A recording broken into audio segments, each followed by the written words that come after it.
Muziek mag uit.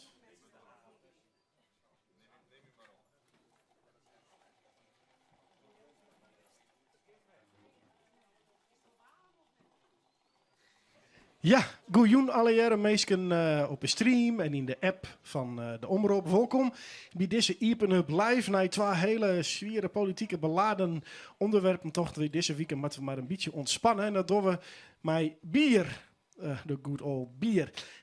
Mensen in de zaal, welkom. Mensen in de zaal van harte welkom allemaal. Wie lust er bier?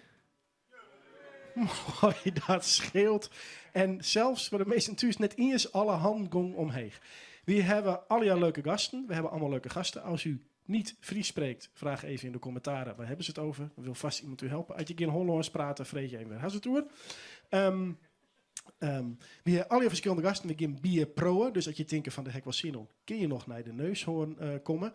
En voor de mensen in de zaal, voor de mensen in de zaal, hebben we jou een vraag. Heeft u een vraag? Handje even omheen en dan stellen we die. Maar ik de mensen op de stream, als je een vraag hebt aan een van onze gasten, stel hem, want als het een leuke vraag is, toveren wij hem op uw scherm.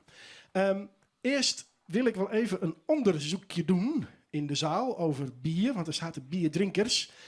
En daarvoor gaan we even naar onze Mentimeter. Dan mag u even uw mobiele telefoon pakken en de browser, dus Chrome of Safari, of als u een iPhone heeft. En dan gaat u even naar menti.com en dan gebruikt u die code om in te loggen. En dan zijn er 3 vragen die u mag gaan beantwoorden. Dus ga naar, en dan kunnen jou thuis ook meidwaan. Dus het staat waarschijnlijk wel op je scherm. Naar menti.com gaan en dan de code die dus die het invieren. 31, 21, 82, 31, 21, 82. Lukt dat allemaal een beetje? Welkom daar u nog binnenkomt. Als u zometeen wil meer bier proeven, dan moeten we even aan een tafel gaan zitten. Want daar serveren we de lekkere biertjes zometeen. Dat wilt u vast wel. Kijk eens. Dus de eerste vraag is, hoeveel soorten bier heb je al geprobeerd? 14, 127, 3, 602, 3000. Oké, 10. Nou komen de noemers binnen. Hoeveel soorten bier heb je al geprobeerd? Ja, laten we zeggen, dat zijn ook hele goede, ook merken zijn dat. Ja. Ja, dan heb je het al, dan heb je de echte bierkenner. Veel, dus dat heb het gewoon niet bijgehouden. Ja, je hebt natuurlijk die app, hè, Untapped, waar je op kan bijhouden wat je drinkt en hoeveel je hebt gedronken. Laten we eens, deze vraag kunt u beantwoorden. We gaan even door naar de volgende vraag. Wat is je favoriete bier? Er zijn al een paar ingevuld. Hertog Jan, Grutbier. Augustine Brouw München, een goed gebrouwen bier. Leffe, Jever, Heineken. Oké. Kroelebaai, Warsteiner. Trippel. Brugse Zot. Eens kijken. Heineken, weer genoemd. Hoe groter de letters, hoe vaker het wordt genoemd. Eens even kijken. En laten we nog even naar de laatste dia gaan. Dan komen we hier zo op terug. Wat is het smerigste bier? En daar scoort Heineken dus ook heel goed. En kijk eens aan. En Schultenbrouw, good old Schultenbrouw. AH Basic. Jupiler Amstel. Wijn als smerigste bier. Grols. Baron Pils. Dat klinkt ook erg goedkoop. Eens kijken. Water, ook als vies bier. Usheid. Genoemd. Oei, oei, oei. Laten we eens even weer naar de eerste dia gaan. Hoeveel soorten bier heb je al geproefd? Er was iemand die zei 3000. Wie was dat? Kijk eens aan, dat is hier. Ja, de kind haast wel verklappen. Doe best zelf natuurlijk ook brouwer. Maar 3000 verschillende biertjes. Ja, ik had via Untapped. Op een gegeven moment had ik volgens mij op 2000 en dan ben ik gestopt. En dat is nu een paar jaar geleden. Dus ik denk, nou dan moeten ze nu wel op 3000 zitten. En hoeveel jaar heb je daarover gedaan? Ja, in totaal misschien 8 jaar of zo. Wie kan even snel uitrekenen? 3000 gedeeld door 8. Er zit vast iemand met autisme in de zaal. Nou, dat is veel. Hoeveel biertjes drink je per dag? Eigenlijk maar heel weinig. En sinds dat ik nu druk ben met bier, valt het ook al tegen. Dus ja, dit is nu eigenlijk heel weinig. Is het te druk met brouwen nu om veel bier te drinken? Ja, dus ik drink wel vaak. Maar niet zo Ja, het is trouwens Frans Filius van de brouwerij Grutte Pier. Daar spreken we straks nog mee verder. Eens even kijken. Nou, ik vond 602 ook een goede score. Van wie was die? Eens even kijken. En wie hebben we hier? Iris 602, dat weet je exact precies? Ook Untapped, dus ja. Untapped, dat is die app waar je kan bijhouden als je iets gedronken hebt. Hoe lang doe je er al over? Nou, ik check niet alles in. Daar heb ik ook wel eens geen zin in een gezelschap. Maar sinds augustus 2015 heb ik het, denk ik. Dus. En wat is dan jouw favoriete biertje? Ik heb niet één favoriet, maar ik hou gewoon heel veel van stouts. Stout, zwaar en donker. Ja. Brits. Geen idee. Oh, Oké, kijk eens aan. Nou, goed. Gaat er gewoon voor. We gaan naar de volgende vraag. Eens even kijken daar. Nu het ging over, wat is je favoriete bier? Ja, wie hadden dan allemaal Grutte Pier? Want ja, dat is de grootste letter. Wie waren dat? Of waren dat binnen de meeste Thuiswest? Grutte Pier, wie had dat ingevuld? Wauw, niemand hier. Allemaal fans thuis. Even, wie had Heineken als lekkerste bier? Oké, dan gaan we daar even naartoe. Dan zijn de meningen dus nogal verdeeld. Oké, waarom is Heineken zo lekker? Ja, dat het enige bier is dat ik drink. Oh, daar hast überhaupt nog niks oors bier hoorn. Nou, ik ben er net zo oud dat ik dat wel moet, dus nee, eigenlijk niet. Oké, hoe oud best? Ik ben 18. Dus eigenlijk maar is het officieel pas drinken. Ja. Maar wanneer bist eigenlijk begonnen? Ja, dat mag als mijn mem niet zit, dan ben ik niet zaak. Maar je mem zit je net naar, joh. Nee, ik denk 16. Zoiets. En komst nou ook al om die per honderden flesjes bier te? Nee. Nee, misschien een keer Hertog Jan of Amstel, maar verder ik er net zo volle. Stist wel iepen van oorbier of denkst ik ben bij Heineken helemaal clear en alles is goed? Niks te horen voor je. Mooi, nou dat is heel mooi, want we gaan hier nog van alles te proeven hier. Hè? Laten we even naar de volgende keer. Wat is het smerigste bier? Ja, ook Heineken. Wie zei dat? Aha. Ja, waar hebben we hier? Erik. Erik, wat is zo vies aan Heineken? Ja, het is... ik denk dat het ergst aan Heineken is dat binnen de meesten die denken dat het het beste bier is. Nou, je maakt aas maar even kennis, meidje. Waar hier nog meer Heineken invult? Hier aan deze tafel, deze mevrouw. Eens even Sjen. Ja, doe het even. Ja. Vertel eens even, wat is er nou zo vies aan Heineken? Nou, als ik zeg naar andere soorten bier, dan is Heineken toch wel echt het smerigste wat ik ooit hoor. Echt weer, hè? Wat omschreeuw de smakers? Ja, verschrikkelijk vies. Ik vind het echt net te proeven. En wat vies toch wel heel lekker? Ik vind zelf Hertog Jan, Grals, AH Basic, die direct was ingesteerd, vind ik hartstikke lekker. Nee, dat is meerders. Dat is niet AH Basic. Nee, wel. Oh, er is nou al een verschil, ruzie over welk goedkoop... Huisgenoten, ik weet wat ze Brouwers. Dat is Brouwers. Oh, Brouwers is best te haffelen. Brouwers is best wel lekker, ja. Ja, het is altijd zo'n mysterie, hè? Waar komen al die supermarktbieren bij? Want het is al jaar eenzelfde soort, iets in Lierop, hetzelfde adres en er stiert helemaal geen brouwerij. Goed, bedankt voor dit onderzoek. Wij gaan eens even praten met je persoon waar ik wel benijd van ben van hoeveel bier uit Hidonhoorn had. Want het is Raymond van der Laan. Hij schreeuwt van de Volkskrant, van Albert Heijn Magazine, voor bieraficionado. Nou ja, wat nog meer? Jou even een applaus. Raymond, ga lekker zitten. Pak je microfoon en schakel over op het Nederlands. Dat is jouw moedertaal. Daar ben ik erg blij om, dankjewel. Ja. Wanneer begint de cursus Fries? Volgende week, toch? Ja, misschien wel op het bierfestival. Hè? Ja, heel erg goed. Ja, want dat is even leuk om te melden. Wij hebben deze jonnig dien oer bier, want het is nou zaterdag hier in Neushoorn en bij Speciaal Café Bier de Markies. Dit is het bierfestival. Dus wij toch een keer weten hoe bier gaan. Ja, hoeveel biertjes had jij al geprobeerd? Hoeveel soorten? Ik hou het niet bij, moet ik zeggen. Dus, En bovendien, toen ik ermee begon met bier, ja, toen was er nog geen Untapped, was er eigenlijk nog helemaal geen internet. Dat was eind jaren 80, dat ik ermee in aanraking kwam. Met studievrienden naar café en dan kijken, wat is er allemaal aan bier te koop. Behalve die pompen die waar het bekende pils uitkomt. Maar ook toen al had je achter de bar soms wel kastjes met flesjes staan waarvan je dacht, dat moet interessanter zijn. En dat was het vaak ook. Ja.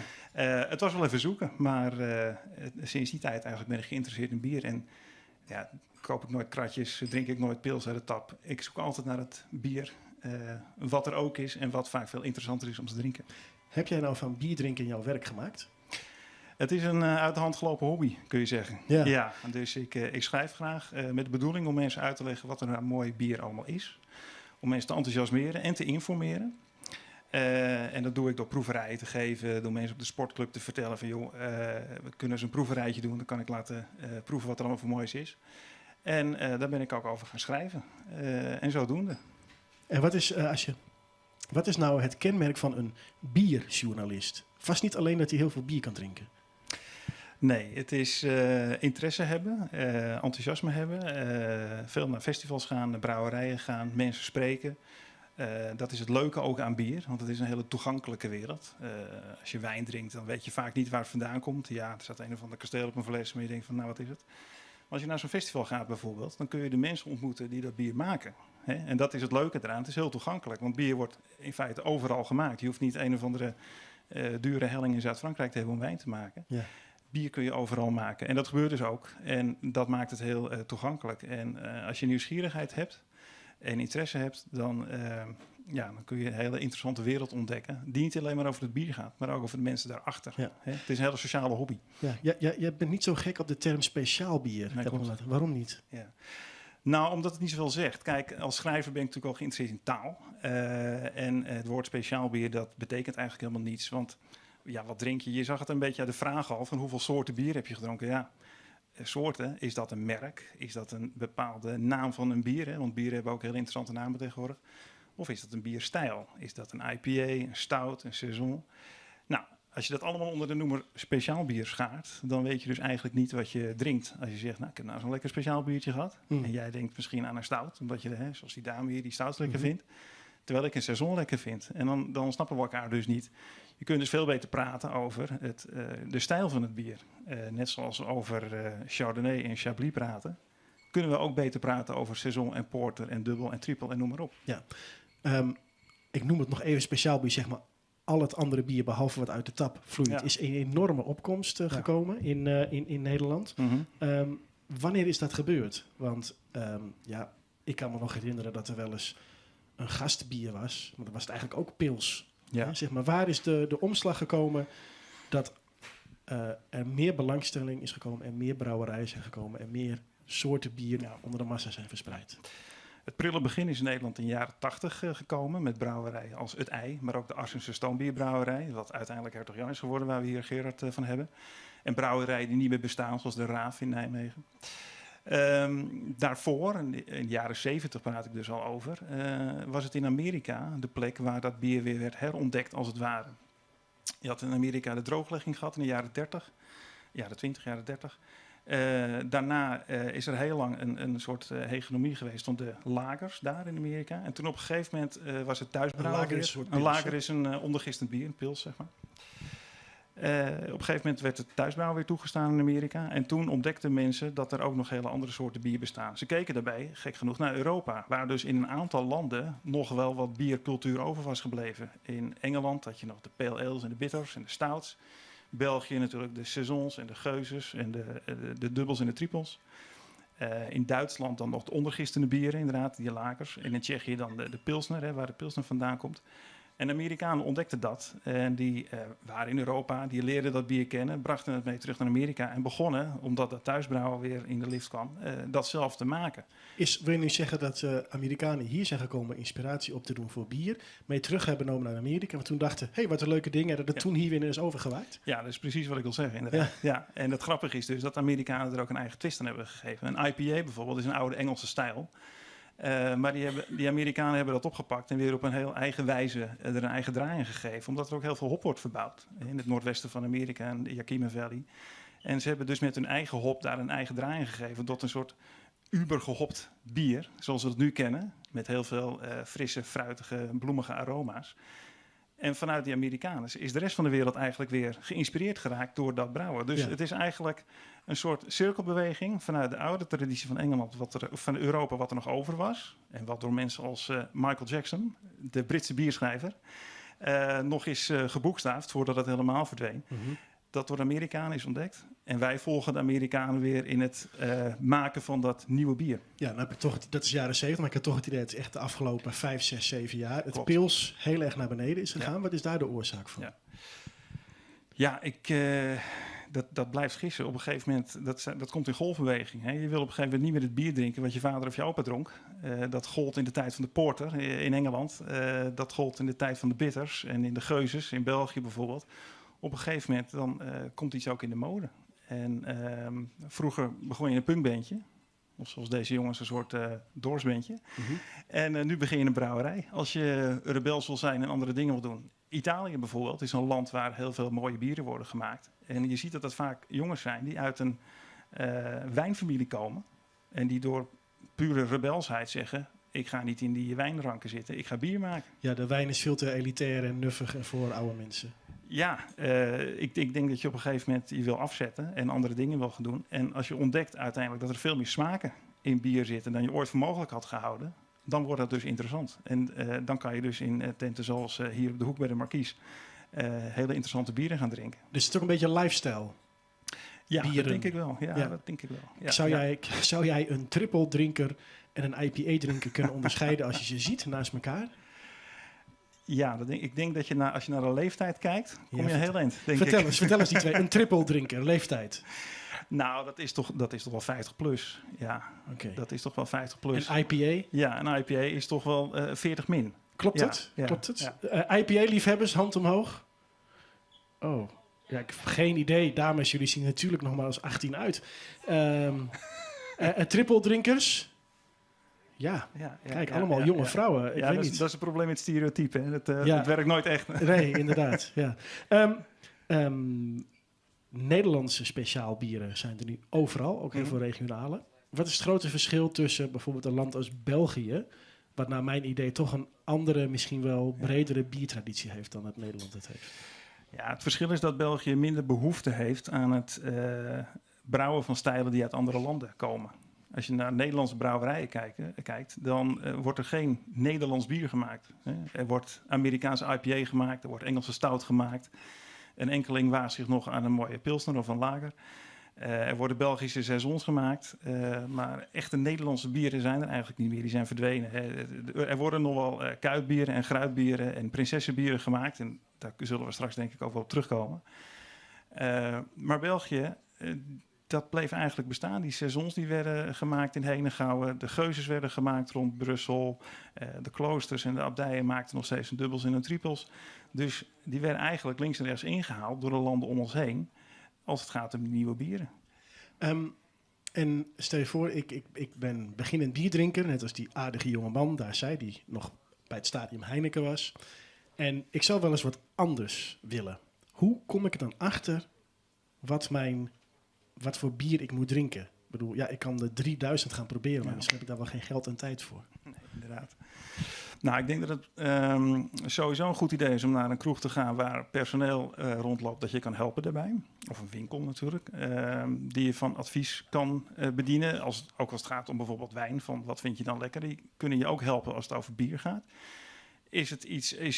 Heb je interesse in hoppig bier? Nou, dan zou je een pale ale kunnen proberen. Hè? Dat is een IPA, maar dan zonder I. Dus minder hoppig.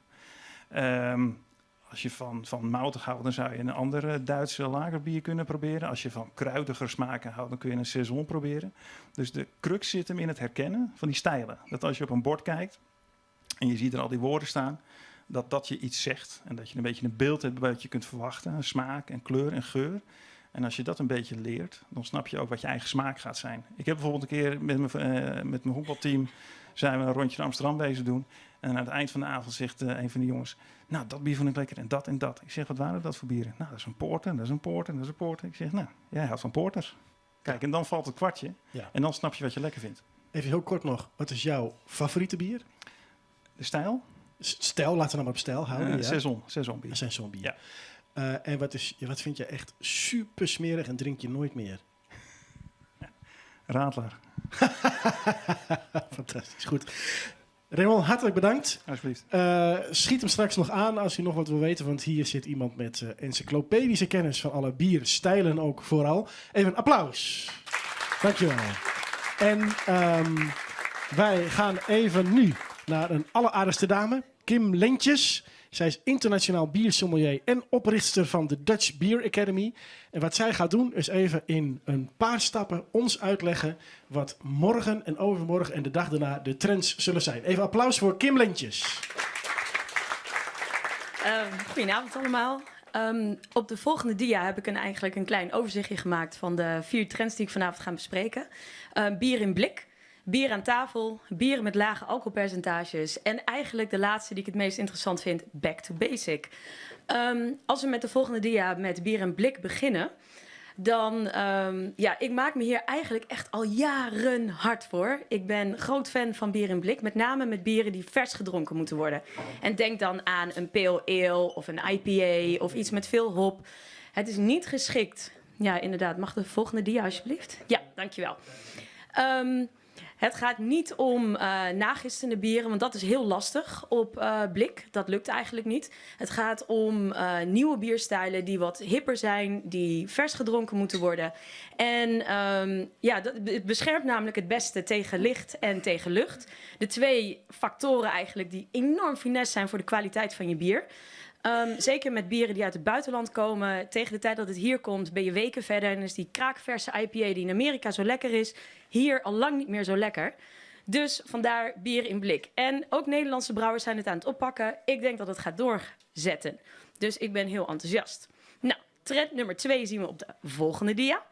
Bier aan tafel. En daar maak ik me natuurlijk als biersommelier. En ik had het er net al met Gerard over. Wij waren een van de eerste batches biersommeliers in Nederland. Wij maken ons daar natuurlijk al jaren hard voor. Bier en spijscombinaties. Het heeft een legio aan mogelijkheden. Daar liggen enorm veel kansen. Dat blijkt ook uit verschillende onderzoeken. Het succes in horecaondernemingen. Mensen zijn er hartstikke enthousiast over. Ik merk het zelf ook als ik bierproeverijen doe. Superleuke reacties. Oh, dat had ik nooit verwacht dat dit zo grandioos kon zijn. Nou, dat kan dus. Er zijn inmiddels ook fantastische restaurants die het oppakken. De Libreien, Bolenius in Amsterdam. Die denken ook, wij zien kansen. Wij gaan hartstikke mooie dingen doen. Hertog Jan is bijvoorbeeld, ik ga hem toch even noemen, want daarom kwam ik ook bij Bolenius. Daar doen ze ook al hele mooie dingen met bier-spijscombinaties. Dus dat is echt superleuk. Trend nummer 3 moet ik zeggen, op de volgende dia. Bier met lage alcoholpercentages. Dit is ook voor een horecaondernemer heel interessant. Want hoeveel Russian Imperial Stout kun je drinken van zo'n 10-11%? Dat zijn er niet zoveel. Maar een kraakverse pale ale of een session IPA van tussen de 4 en de 5,5%... ja, daar kun je er rustig 5, 6, misschien wel 7 van op. Daarnaast onderscheidt het ook een beetje het kaf van het koren. Dus een goed bier brouwen, alcohol maskeert een deel van de smaken en de aroma's. Het versterkt dingen die je misschien eigenlijk... of de maskeerdingen moet ik zeggen, die er eigenlijk niet in hadden mogen zitten. Maar met name ook de drinkbaarheid heeft ook te maken met bewust omgaan met milieu, lichaam, geest. Dus denk ook aan alcoholvrije bieren. Ik vind het superleuk. Ik ben hartstikke enthousiast. Dus ik hoop dat dat meer door gaat zetten. Dat hele suffe, stoffige imago eigenlijk van een alcoholvrij bier. Ja, dat houdt op. Dat is aan het veranderen. Mensen gaan steeds meer ook met lage alcoholpercentages proberen. Denk bijvoorbeeld aan Van de Streek. Die brouwen een super lekkere, lage, eigenlijk een 0 alcohol IPA. 0,2 geloof ik. Dus nagenoeg geen alcohol. Kun je soepig drinken. En denk dan aan de vervanger van bijvoorbeeld... ja, als je anders een colaatje zou drinken, kun je eigenlijk beter dat drinken. Dat is veel gezonder. Ten slotte, eigenlijk degene waar ik het meest enthousiast over ben, is grootst is steeds minder populair. Barrel aging blijft wel populair. Maar je kan het echt zo gek genoeg niet maken de laatste paar jaar of het zat wel in een bier. En denk aan hele extreme dingen. Pepers, weet ik veel, met taart en met kruiden. En super tof, hele mooie dingen gedaan.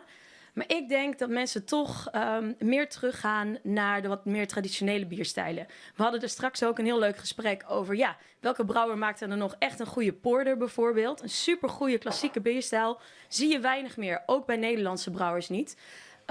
En ik denk dat dat voor een heel groot deel terug gaat komen. Dat we teruggaan naar de traditionele stijlen waar we bij wedstrijden ook in keuren. Dus bijvoorbeeld een red ale en... Je hebt een vraag, Jacco, ik zie Nee, ik heb geen vraag. Ik wacht gewoon. Oké. Ik dacht even. Ademloos naar je te luisteren. Oké. Denk ook bijvoorbeeld aan Duitse bierstijlen... waar het oorspronkelijk inderdaad in Nederland en in de VS ook is mee begonnen. Ik denk dat Dat het daar heel erg gaat groeien. Dat we teruggaan naar de basis, de goede kwaliteit, schone stijlen. Dat wat ook gekeurd wordt op wedstrijden. Dat vind ik ook het leukst. Kim, fantastisch bedankt voor deze inkijk in de toekomst. Dankjewel. Even een applausje. Fijne avond. Voor de heren die net zijn binnengekomen, gaat u lekker aan de tafel zitten. Want er is nog wel een plekje vrij aan die tafel met die meneer met het mooie t-shirt met die blote mouwen. Kunt u nog wel plaatsnemen. Krijgt u nog even een biertje geserveerd ook. Voor je hem kleer, dus dat mag je hem pakken. En, want wij hebben ook brouwerijen te gast. En Marianne stiert mij Gerard Ipenga van Brouwdok uit Haas. En wij krijgt alweer de Silder en Glaasje van Kriegen. Dus ik ben heel benieuwd wat het krijgt alweer is en hoe het zit. Ja, Gerard, welkom. Ze hebben al een keer een glas. Wat proeven we? We proeven de walvis. De walvis is dus het naaste bier. Dat is het eerste bier wat we op onze installatie brouwd hebben. De walvis is ter ere van de fontein. De walvisfontein in Haas brouwt. Het is een nette bitterbier, een nette zwietbier. Het is een lichte kruidigheid zit erin. Het is een heerlijk drinkbaar bier worden. Nou, ik ben benieuwd wat de meesten ervan vinden. Ik zou het vooral even proeven. De meesten die krijg binnen, die hebben volgens mij ook, die krijgen een glas. Jim bent een heel jong bedrijf. Nou, ik rens in de 50 hoor, maar wij brouwen al, ik denk al 10 jaar. We zijn altijd Liesben, wij zijn altijd heel bekend West in Haas en omkrieten. We hebben al die bieren die we op de markt brengen altijd zelf brouwd. Dus we zijn begonnen met 40 liter, toen een 100 liter brouwsel, toen nog een 1200 liter brouwinstallatie en nu hebben we sinds de simmer een 2000 liter installatie. En is dat het moment wanneer hobby eens echt business wordt? Dat wordt nog business, ja, correct. Ja, Dat is het omslagpunt. Ja, maar we houden het hobbymatige maar er wel in blijven, want dat het alleen maar werken wordt, dan is die passie get van hen. Dus wij houden wel die passie vast en het blijven bier een mooi karakter. Ja, want wat maakt het Jim nou zo speciaal? Wat is bier speciaal maakt? Ja, wij zitten natuurlijk op een prachtlocatie. We zitten Boetendiks. We zitten bijna in de Waardzee. Bij ons, we hebben een prachtig gekoppeld proeflokaal. We hebben nog de grootste brouwerij bijna van het noorden hebben we daar staan. Bij ons gaat het sinds onder in de Waardzee. Een heel groot proeflokaal. Koppeld aan de brouwerij. Dus de drinkst het bier kist net vast gedrinken als bij ons in het proeflokaal. Ja, want ik heb ergens dat er hele grote plannen binnen. Kan je daar iets over vertellen? Welke plan? De plan binnen bijna al. Nou ja, grote plannen in Haas. Ja, Haas is booming op dit moment. Haas is aan alle kanten is die aan het, hoe neemt ze dat? De mooie plakjes van Haas we nou echt in het jacht zetten. En wij zijn de pioniers op de Willemshaven. De Willemshaven heeft al 20 jaar een verlitten haven west. Ja, en er langzaam er al weer ontwikkelingen. En wij zijn daar een van de pionierondernemers daar op die haven. Oké. Ben er ondertussen al mensen die preun, hè?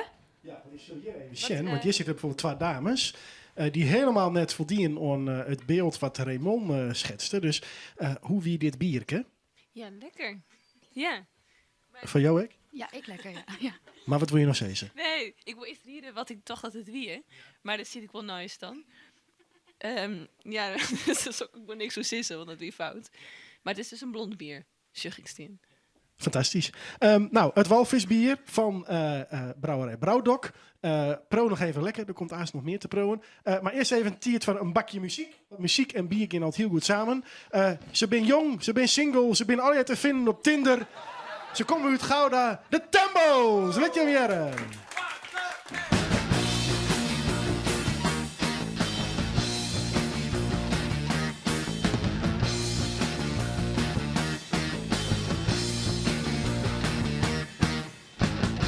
Out on the street, I've been rambling for days, trying to keep my feet off the ground and straight. But I met a girl and then everything changed.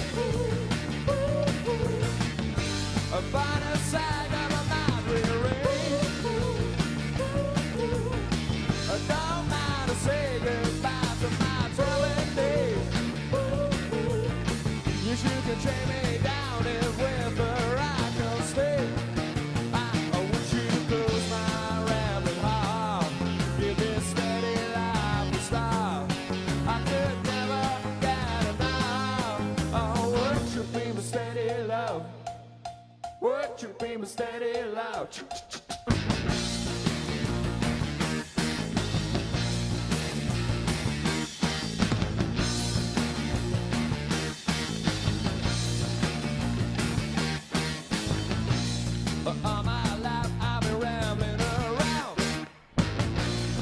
not a thought about settling down. And all the places I never been, I wouldn't mind just to leave them unsaid. I don't mind to say goodbye to my daily life, as long as she could stay forever by my side. I want you to close my ramming heart, give this steady life a start. I could never get enough. Oh, worship me with steady love. Worship me with steady love. Worship me with steady love. Worship me with steady love. Hey, de Tempels. En het mooie is, ze komen samen nog even een keer weer waarom. Is volgende gast, die hier al zit en waar het een beetje van bier drinken hoort in Friesland Kinnaam misschien wel. Michelle Beerstra van Café de Marquise. Even een applausje. Ja, Michelle, ik vind het heel leuk om die set te zien, want meestal zoek die van de helft. En dan stier je achter de bar. Dus ik zie nu nou, het ziet er fantastisch uit, volledig. Oh, nou, Ja. dankjewel.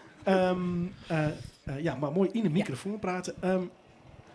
Dat best al heel lang bezig met die café, hier om een hoek van Neushoorn. Wat hast je al je dwaamatten om de lauweters on het, nou ja, tussen haakjes, hè, waar krijg je het speciaal bier te krijgen?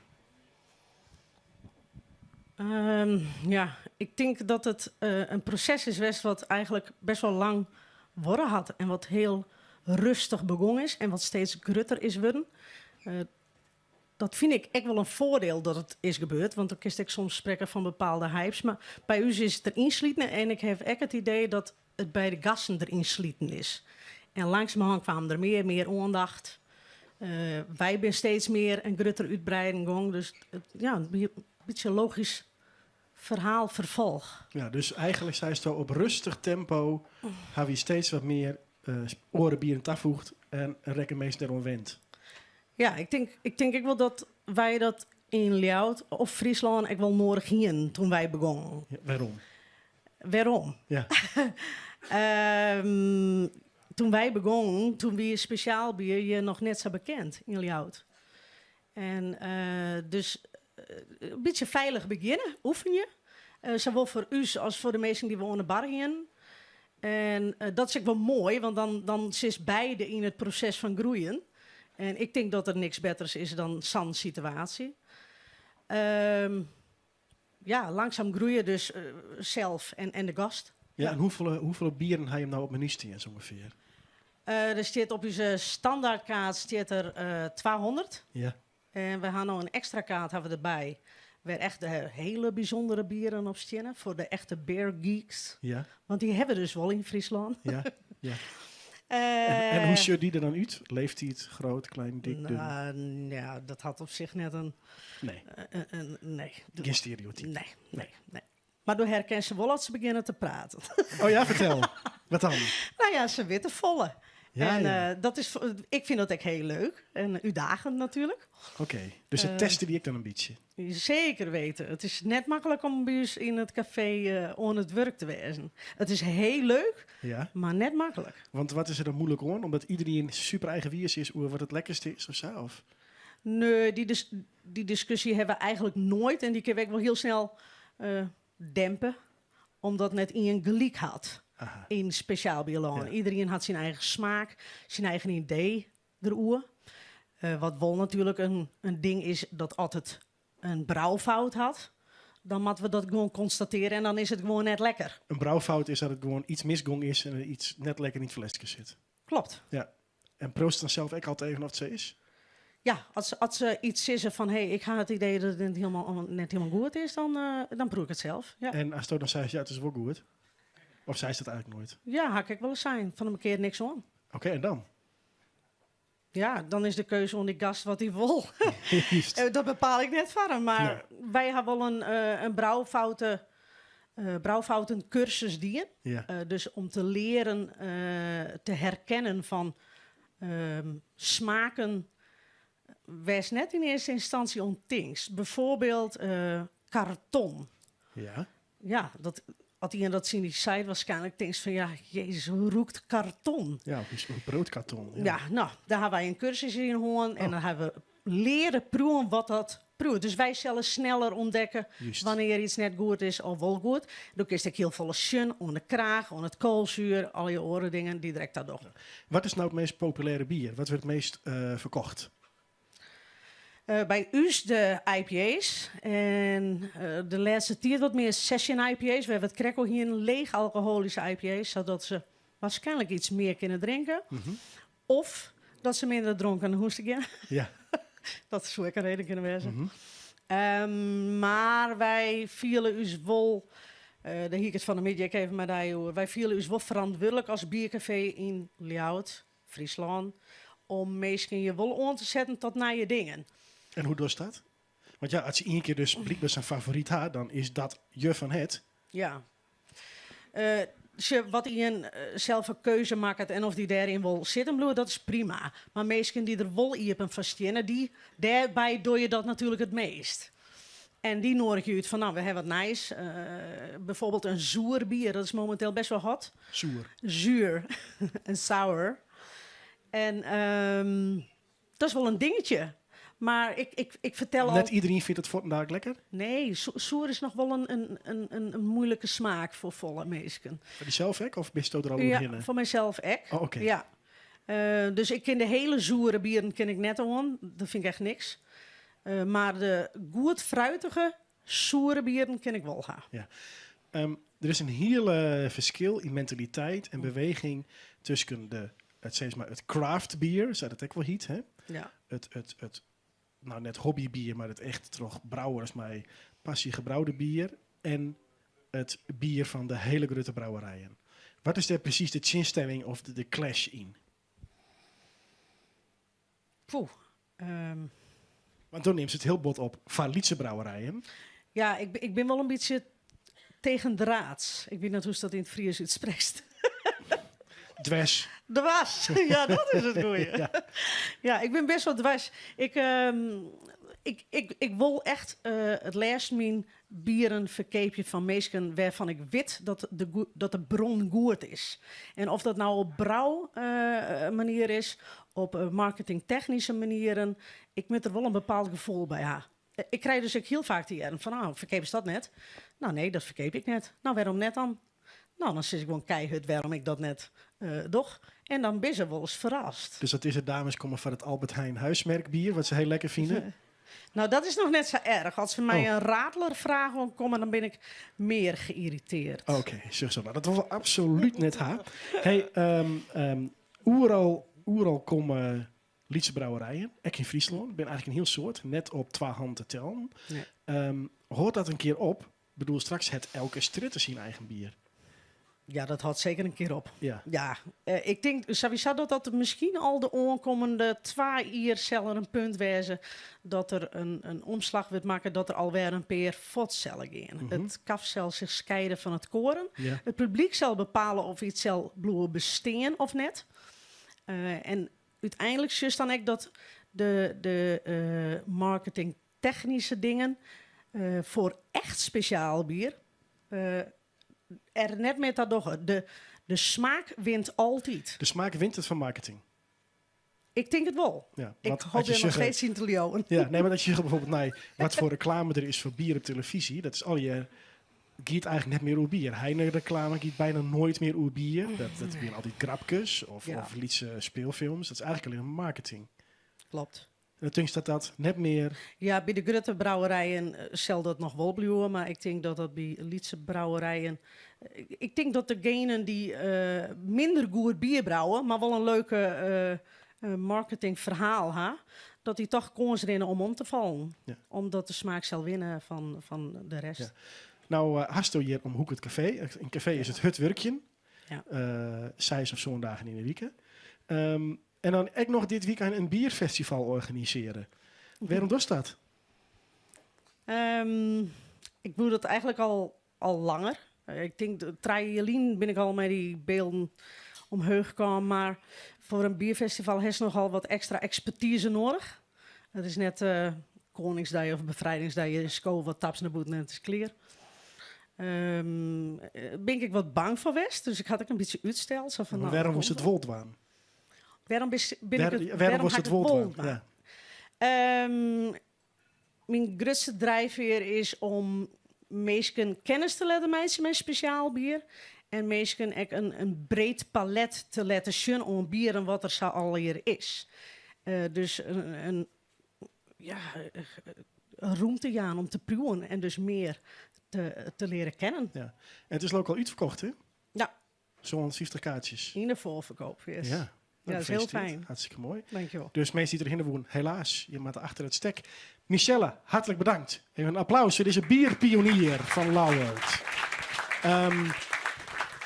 Ik ben heel grutsk dat Bert Loper weer bij u is. Die stiert er om meerdere redenen. Ten eerste wordt dit programma maken terug de omroep Neushoorn, culturele haardstad en Tresor. Werd Bert Loper de eindbaas van is, Tresor. Maar hij weet ook een heel soort van een Frieske skiertnis. En hij zal u nou iets vertellen. Hij had de titel opjoen. Ik weet net precies wat er komt. Dat is wie bier en revolutie. Heb ik dat goed, Bert? Ja, prima. Take it away. Ja, dank je. Ja, Jacco, hoeveel drokte kan je meidje om een glasje bier? Dat is eigenlijk de vraag die ik me stelde en die ik in 3 minuten beantwoord je wil. En ik ben tot de conclusie gekomen dat de stad Ljouwert nummer 1 stiert op de ranglijst van de bieroproeren op deze wereld. En daar wil ik even wat een verklaring voor Jaan. Er zijn eigenlijk 3 dingen die hier een rol spelen. Dijstig libben. We moeten waarom naar 1487, de lette middeleeuwen, middeleeuwen. En we moeten dus realiseren dat elke nien doe bier dronk. Want wetter wie net gezoen, koffie en thee wie er nog net, dus men dronk bier. Het wie heel belangrijk. Tweede punt is dat we in die tijd, in de 15e eeuw, een protte te krijgen hier met vrijhandel, maar ook met privileges van de gilden in de steden enzovoort hinnen. Dat weer van belang. En het derde punt is dat we hier in Friesland een grote, eigenlijk chaos hier, wie net een centrale macht. We hier al die mensen die met elkaar vochten, de skieringers en de vetkepers, dat soort mensen. En vanuit die 3 aspecten kennen we dat grote bieroproer in Ljouwert van 1487 verklaren. 2 man zitten bier te drinken. Dat Ljouwerter bier is in die tijd net te soepen. Wat zij drinken is Haarlemmer bier. Makken van heerlijk dun wetter. Net van dat vieze wetter hier uit de stedse grijft. Heerlijk wetter uit de dun, dat is het goede bier. Maar dat mocht net, want eigenlijk mocht je in Ljouwert alleen nog maar bier drinken wat je in de stad brouwd is en dronken worden mocht. Dus er kwam oproer. De brouwers kwamen naar die man die daar dat Haarlemmer bier dronken. Maar wat die blikken, die bierdrinkers, dat wie een skieringers en die brouwers, dat wie een vetkepers. En er kwam zo'n bedreigende situatie dat die Skieringer bierdrinkers die vlechten naar het huis van hun grote voorman, een Kamminga, in de steens van de Kamminga's. Al het volk dat kwam naar die steen staan en waar die mannen eruit hebben, dat gang werd er over Friesland heen. De Skieringers die brachten weer een heel leger op de been. Wel 8000 man werd er zijn en de driegen dus een grote oorlog in Ljouwert. Er is nog een bemiddelingspoging die is net slagen. En die Skieringers, die ben dus die stad ingang om die mannen te redden. Het de boel plunderen, het meesken ontvierd. En dat wie het grote Ljouwerter bieroproer van 1487. Dat wie 9 jaar voordat Friesland zijn vrijheid verleer in 1498. Door wij veroveren binnen terug Albrecht van Saxen. En om dit praatje aan te sluiten, ik zoe haast de historische stelling ontwarren dat door dat minne Ljouwerter bier Friesland zijn vrijheid verlen het. Dank u wel. Juist, nou fantastisch, bedankt. En dat hebben we toch alle maar weer even mooi opstutsen. Frieske vrijheid, ja, dan denk je natuurlijk ook aan Grutte Pier, dus het stapje is snel makken. Bedankt Bertje voor. Want Marianne stiet bij Frans Filius, werd er correct al mee praten, van de Grutte Pierbrouwerij. En ondertussen had iedereen in de zeel, meestal toch het glas eens even omheeg, had iedereen in de zeel als een mooi glas Grutte Pier kregen. Ja, als je er net bij binnen, had je wat mist. Marianne, ik wil er meer van weten. Ja, het ziet er hartstikke mooi uit. Dat is de brouwer van Grutte Pier. En het is krijg alleen weer zijn, de Hestetine Markies Jenest is dit idee ontstaan. Kerst al in kwartaal lichten wat de meesten hier proeven? We proeven hier de Grutte Pier Triple. Dat is ons allereerste bier waarmee we begonnen zijn. Een heel fris, fruitig bier met een beetje koriander. Begint een beetje zoet, eindigt een beetje bitter. En het is ons prijswinnende bier vanaf het begin eigenlijk. Waar we veel prijzen mee winnen. Ja, want interessante ingrediënten. Hoe kom je tot zo'n recept? Nou, toen ik begon dacht ik, het moet een recept zijn wat voor Friesland toegankelijk is. Dus het moet niet iets helemaal over de top zijn. En een beetje het back to basic idee, wat eigenlijk de trend ook weer wordt, gelukkig. Hoor ik net. Ja, dat zei Kim net ook inderdaad. Ja, dus het idee was eigenlijk om iets in die trant te maken wat de Friesen ook willen drinken, maar wat ook nog speciaal genoeg is. Wat iets minder in alcohol is als een normale triple, want die zit toch wel een procent en soms wel 2% hoger. En dat moet doordrinkbaar zijn en juist fris zijn. Dus het is een beetje een kruising tussen een triple en een wit bier eigenlijk. Ja, want je zegt net back to basic. Jullie werken ook met lokale ingrediënten. Hoe belangrijk is dat voor jullie? Nou ja, voor ons is dat zo belangrijk dat we sinds begin van dit jaar ook bezig zijn geweest om het water ook helemaal lokaal te laten gebruiken. Dus waar we mee begonnen zijn is het brouwen met regenwater. Nou, lokaler kan het eigenlijk niet. Dus het valt op het dak van de brouwerij en dat filteren we dan en dan maken we dan nu onze regenboezem mee. En we zijn met veel noordelijke brouwers ook bezig om zoveel mogelijk hopsoorten en ook graansoorten hier uit de regio te kunnen gebruiken. Ja, want waar ik nog even benieuwd naar ben. Ik heb gehoord dat het een recept is volgens oude overleveringen. Klopt dat? Nee, eigenlijk niet. Oké, nou dat had ik gehoord. Nou, dat kan, dat had ik gehoord.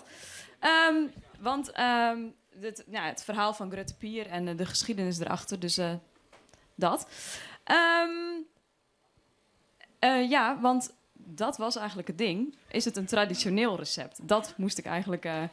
Nou ja, het is nu het vraagt is het wel. We hebben wel vorig jaar een kuit gemaakt. Dat is een oud-Nederlandse bierstijl wat een paar jaar geleden weer herontdekt is.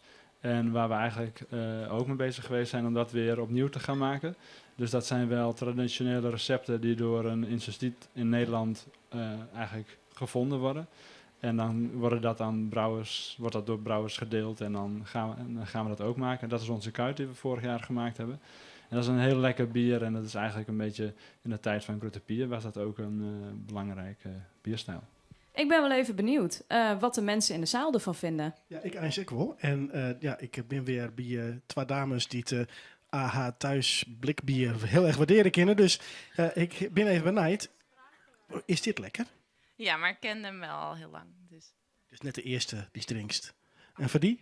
ja, de Grutte Pier bier, die als ik bij de markies zit, komt er sowieso een keer in de bestelling voor. Oké, hartstikke goed. Waar proot hem voor het eerst?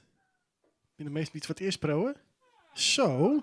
Oh, wacht. Nou ja, Gerard, de brouwmeester van Hertog Jan, waar we zo mee spreken. Wat vind jij ervan? Want ja, als er iemand zijn geld verdient met zorgen dat het bier lekker smaakt, ben jij het. Proeft hij lekker? Hij is goed. Mooi kruidig, mooie bitterheid zit erin, een mooie balans in het bier. Nou, die kan in de boezen stutsen worden. We praten aas en verder met Gerard, want ik ben heel blij dat hij er is. Maar eerst weer even een speciaal act voor de dames. De Tambles!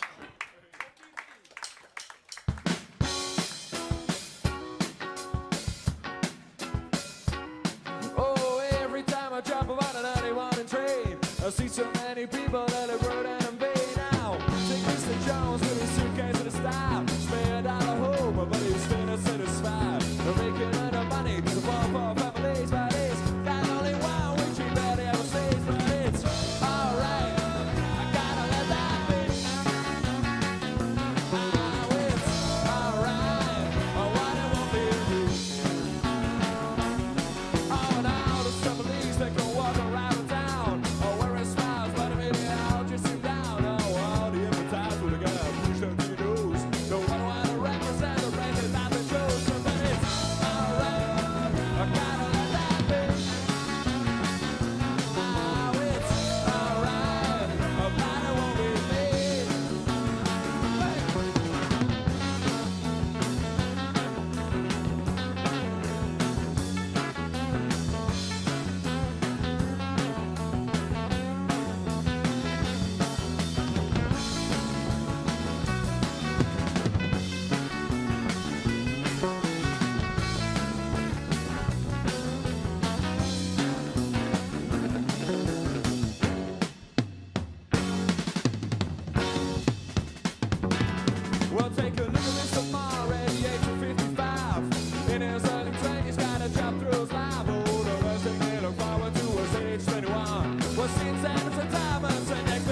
Yes, de Tembles. En als de uitzending voorbij is, spelen ze nog een keertje. Nou heren, u heeft nu wel een biertje verdiend. Er gaat namelijk weer allemaal bier rond. Want ik ben zelf ontzettend trots eigenlijk dat hij er is. Het is Gerard van den Broek, de brouwmeester van Hertog Jan. Even een applaus. En Gerard, leg eens even uit, als je de brouwmeester bent. Ik heb een soort idee, dan ben je een soort de paus van de brouwerij. Jij bent de baas over hoe het proeft, of het goed is of niet. En zelfs door de directie, door niemand niet wordt aan jou getwijfeld. Heb ik het dan juist? Eigenlijk niet, nee. Oh. Vertel hoe het wel zit. Wij doen het gewoon altijd samen. Dus proeven van bier, de biersamenstelling, dat doe je nooit alleen. Ieder heeft zijn eigen smaak, zijn eigen smaakbeleving. En daar proberen we een consensus uit te krijgen. En dat maakt het mooie nieuwe bier meestal. Ja, nou dan gaan we het zo even iets verder hebben over het brouwmeester zijn. Ja. Wie hebben er al een glaasje gehad? Laten we even zien. Want...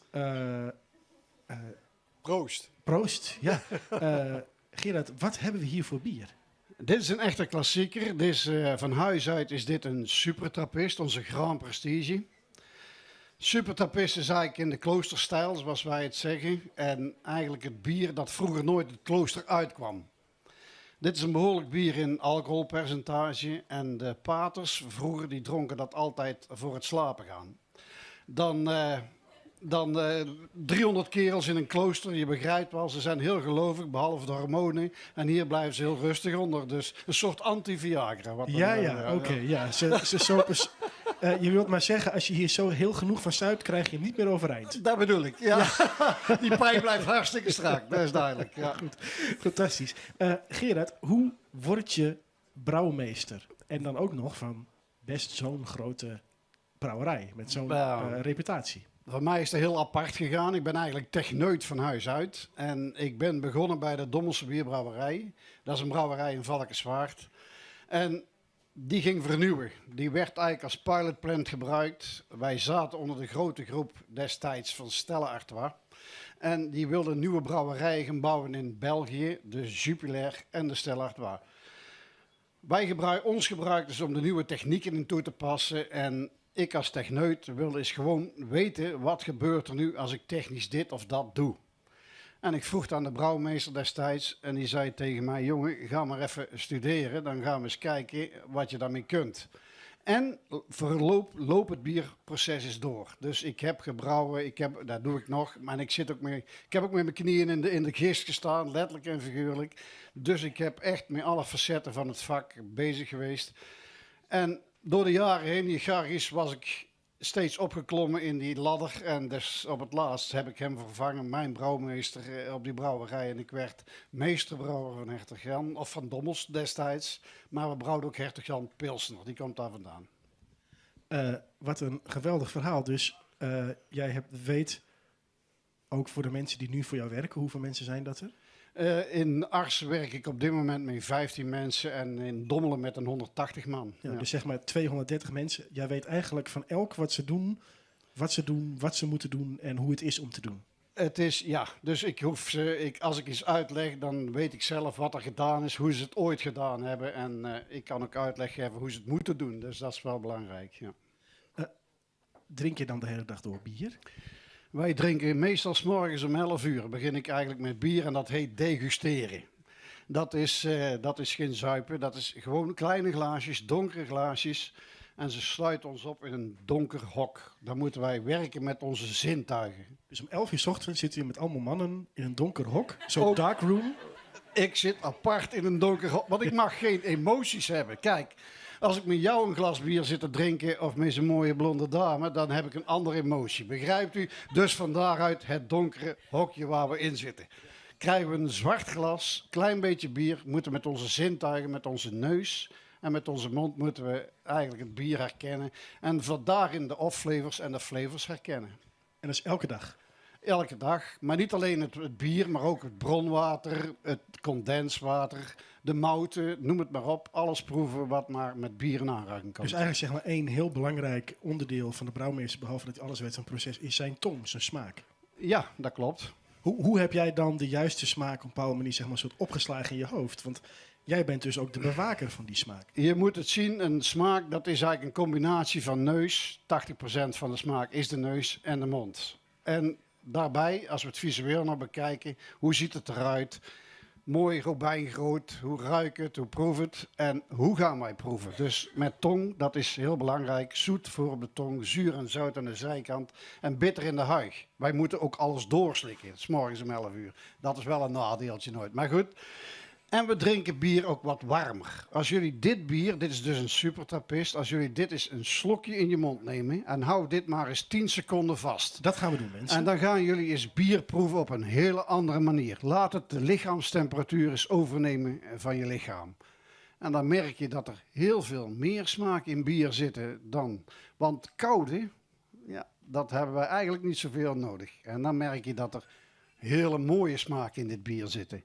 Dit is niet voor niets het beste bier eigenlijk van Nederland, een stukje van de wereld. Want hiermee heb ik 2 keer de Wereldcup, de Olympische Spelen van de proeverijen in Amerika gewonnen. Dus daar ben ik heel trots op. Nou, dat heeft u net allemaal 10 seconden lang in de mond gehad. En hoe proeft het? Anders dan dat het koud is, of niet? Ja, dat is duidelijk. Nou, daar hebben we al iets gewonnen. Kijk, en zo zijn wij met bier bezig. Ja, en als brouwmeester, brouw je dan of maak je ook een soort van recepten? Kijk, ik heb de vaklui om me heen lopen en als brouwmeester probeer ik bepaalde graansoorten, hopsoorten, gistsoorten bij elkaar te zetten. En daarvan gaan we brouwen. En ik laat de mensen zijn vakmanschap uitoefenen. En ja, op het eindresultaat gaan we met z'n allen proeven en dan gaan we kijken wat we daar nog aan moeten fine-tunen, wel of niet. En wat is voor u de belangrijkste grondstof van bier? Eigenlijk de gist die er eigenlijk in zit. Grondstof, het is een toevoeging. Of een toevoeging? Ja, de gist. En, waarom, gist is bijna een levend iets, hè? Gist is eigenlijk een familie van de schimmel en vermenigvuldigt zich door middel van knopvorming. Wat is belangrijk in gist? Die gist die neemt als het ware die moutsuikers op die wij in die brouwzaal eigenlijk produceren. En die zet die in die gist om, in Jip en Jannetaal, in eigenlijk koolzuurgas, alcohol, organische zuren. En die organische zuren die gaan weer een verbinding aan met die alcohol en dan krijgen we esters. En dat zijn de smaakmakers eigenlijk in het bier. Dat gist, is dat dan ook echt super waardevol en zit op jullie achter een soort slot en grendel of zo? Het is het grootste geheim wat we in huis hebben. En ik heb dat op 3 verschillende laboratoria staan. Het zijn geen gistbrokades, maar het zijn mensen die onze gist vertroetelen als het ware. Waarom? Op 3 verschillende soorten. Gist is een laagcellig wezen en kan door de tijd heen muteren, veranderen. En dan krijg je een andere smaak van bier. Dat willen we niet. Vroeger moest ik de gist kennen door de microscoop. Alleen op maandagmorgen en ik had een paar grutte pier of weet ik wat op, dan zag er die gist heel anders uit dan ik bedoeld had met gist. Dus nu krijgen we een DNA-profiel mee van onze gist. Dat is tevens het paspoort. En nou weten wij ook waar de oorsprong is, waar de neven en nichten van onze gist zitten, waar ooit de gist ontstaan is. Wauw, en dat is super geheim dus. Dat is het geheim van de brouwer, dat heb ik net gezegd. Dus dat doen we niks over zeggen. Oké, nou ik denk anders vraag ik nog even precies of je details kan geven. Bij sommige bieren die door bij Hertog Jan worden gebrouwen, stoppen jullie er ook suiker in. Ja. Waarom? Want er zijn heel veel bierbrouwers die doen dat niet. En suiker, het nieuwe roken, staat niet goed bekend. Alles moet zonder suiker. Waarom doen jullie het wel? Ik doe het op 2 manieren. De eerste is de Grand Prestige. Wij maken een beslag. De ketels op onze speciaalbierbrouwerij in Arsen die zijn niet te groot om gelijk het grote suikergehalte te halen die wij nodig hebben voor onze Grand Prestige te halen. Dus dat doe ik een klein beetje het standaard corrigeren met kandijsuiker. Dat is 1. Dat wordt normaal vergist, daar heb je geen last meer van. Ons bokbier bijvoorbeeld, dat is bepaald door de mouten die wij gebruiken. En wij als brouwers vinden, als Hertog Jan brouwers vinden, dat die mouten iets te ver, te scherp doorkomen. En die balanceer ik dan met een klein beetje suiker. Ik gooi er geen kilo's in, absoluut niet, want dan wordt het te zoet. Dat wil ik niet. Gewoon corrigeren, echt in balans trekken van bier. Ja. U heeft waarschijnlijk ook bij uw brouwerij, die natuurlijk best groot is, gemerkt dat er heel veel andere kleine brouwerijen opkomen. Zit je dan ook eens zo met elkaar van, goh, er zijn nu al 400-500 Nederlandse biertjes en brouwers. Dat is concurrentie. Ik zie het niet als concurrentie. Ik zie het alleen voor de gasten hier ook aan tafel een uitbreiding van het smaakprofiel. We zijn heel lang traditioneel bezig geweest met de bieren die wij nog hebben. En de dubbel, de triples, noem het maar op. En er ontstaan andere bieren, meerdere smaken. 200 smaken in één café. Dat is wel heel apart. Vroeger een café was gewoon een pils. En dan had je nog een borreltje en dat was het. En nu zijn er veel meer smaken. Dus ik juich het alleen maar toe. Was er een vraag? Oh, kijk. Nee, ik dacht het even, want zoveel rumoer. We hebben ik vroeg net ook van, komt er een verzadiging aan? Zijn er straks, is het gewoon straks too much? Zijn er straks te veel brouwerijen? Hoe ziet u dat? Er zijn er op het moment meer dan 500 in Nederland. Ik denk wel dat ze allemaal in dezelfde vijver zitten te vissen. En we vechten allemaal om de keel van de consument. En iedere brouwer die heeft ook nog 6 verschillende soorten. Dus met andere woorden, hoe krijg je het bij die consument? En dat is het grootste probleem meestal van de kleine brouwers. Rond de kerk, daar gaat het goed. Daarbuiten wordt het moeilijker. En ja, geen logistiek verhaal, dan is het, hoe lang hou je het vol? Maar zoals gezegd is, de goede brouwers die blijven over die kwaliteit leveren en een goed brouwsel ook continu door al die tijd heen maken. Ja, en is het dan ook zo dat bijvoorbeeld Hertog Jan op een gegeven moment denkt, nou dat gaat zo goed, die kopen we over, dan hebben wij er profijt van? Als het hele goede brouwers zijn, waarom niet, zou ik zeggen. Maar is dat al gebeurd in de geschiedenis? Dat is nog niet gebeurd in de geschiedenis. Wel binnen de grote EBM-groep waar wij onder zitten, wel ja. Want wij zijn namelijk ook ooit in 94 overgenomen door Interbrew destijds. Ja. Ik ben even heel benieuwd, want hij is hier nu, een van de brouwmeesters en ik vind wel de gezelligste brouwmeester. Een vraag, ja. Marianne, ik heb hier een vraag. Marianne is heel snel, zei ze, kijk haar gaan, zo snel als het licht. Een vraag. Ik vroeg me eigenlijk wel af dat waar je moet solliciteren als je heel graag het gist wil gaan vertroetelen. Om te proeven. Nou, ze wil graag gist. Vertroetelen! Ik bedoel, ik heb een microbiologische achtergrond. Dus ik denk, nou, kijk. Dat zijn bij ons de politieagenten, of agentes eigenlijk in de brouwerij. Die kijken of wij het goed doen als brouwers. Microbiologie is heel belangrijk in de brouwerijindustrie. En graag vrouwen erbij, want die hebben gemiddeld 30% meer ook in tasting hebben die in huis. Dus als wij mannen. Oh, wat fantastisch. Dus dames hebben meer in de tong dan de heren. Dat klopt, ja. Kijk eens aan. Ja. Nou, dat wist ik nog niet. Is er nog iemand anders die een vraag wil stellen? Hier. Ja, om te beginnen. Hertog Jan is het enige... Heineken niet, maar Hertog Jan is het enige wat bij ons in de koelkast ligt. Dus mijn vader kon niet geloven dat u vanavond was. Dus zou ik even een foto met u zo mogen nemen? Geen probleem. Ja. En hoe lang staat uw naam als meesterbrouwer al op het flesje? Al behoorlijke tijd. Ik heb destijds... ik ben in 2000 in Arsen begonnen. Ik ben echt een pilsbrouwer geweest. En dat is niet het eenvoudigste, want pils is een van de moeilijkste bieren die we kunnen brouwen. Want er zijn heel veel consumenten en die trainen dagelijks op pilsen. Dus die smaak die is wel heel goed bekend. Speciaal bieren kunnen we af en toe nog eens een foutje maken. Geen brouwfouten, maar af en toe dat kan. Dat merken we niet, want dat wordt niet zo veel geproefd. Of sommigen wel, dat kan ook nog eens zelfs. En ja, we zijn er altijd mee bezig met die speciaal bieren. En ik heb dus gezegd, we willen het echt of niets. Je ziet ook al mijn brouwers, die zitten ook in de reclames. Het zijn geen acteurs. Het ben ik die af en toe op breed beeld, ik hoop dat het een beetje overkomt. Maar het zijn wel de echte jongens die er zijn. En dat vind ik mooi. Als jullie bij ons op bezoek komen, er zijn er op dit moment 55.000 bezoekers. Dus jullie zijn er altijd welkom. En dan zien jullie deze wild rondlopen, zeg ik dan maar. En dat is het mooie. Dan merk je ook dat het echt is. Ja. Is er nog een vraag in de zaal? Maar dat kan nu, jongens. Schroom niet.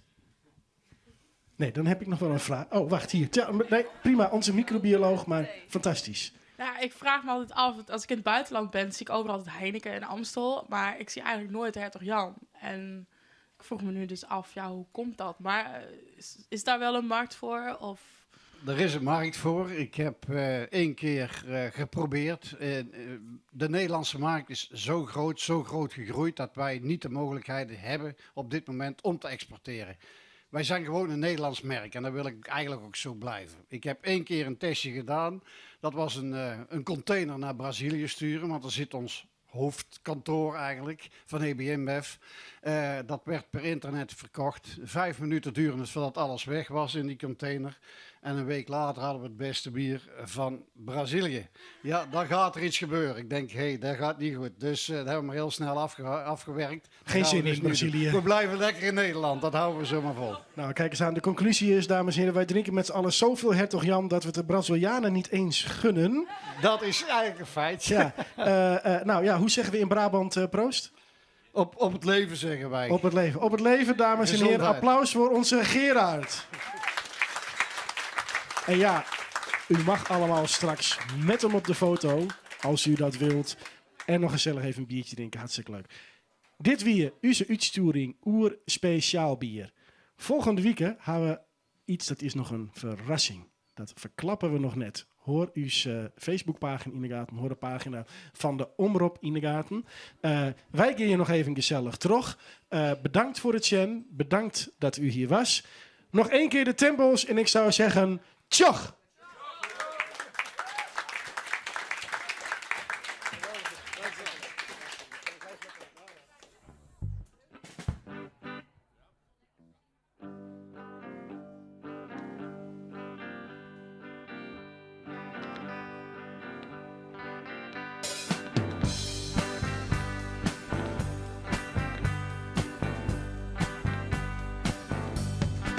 When you sit down by the river and you watch how it flows, it just keeps on running, but it got nowhere to go.